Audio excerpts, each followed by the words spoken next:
হাসপাতালে চিকিৎসাধীন আমেরিকার সাবেক প্রেসিডেন্ট বিল ক্লিন্টন স্থানীয় সময় গতকাল সোমবার বিকেলে জ্বর নিয়ে ওয়াশিংটনের একটি হাসপাতালে ভর্তি হন তিনি। মার্কিন সংবাদ মাধ্যম সিএনএন-এর প্রতিবেদনে এ তথ্য জানা গেছে।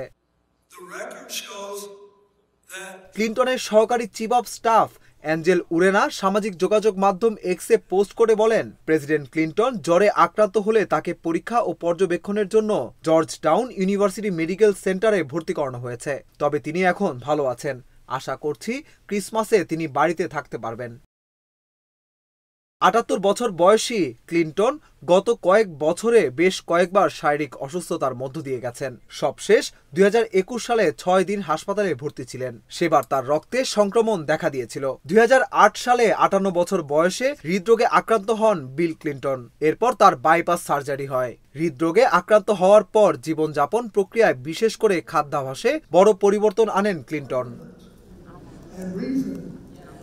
২০২২ সালের নভেম্বরে করোনা ভাইরাসে আক্রান্ত হয়েছিলেন সাবেক এই প্রেসিডেন্ট। তার করোনার মাঝামাঝি মাত্রার উপসর্গগুলো ছিল বলে জানা যায়।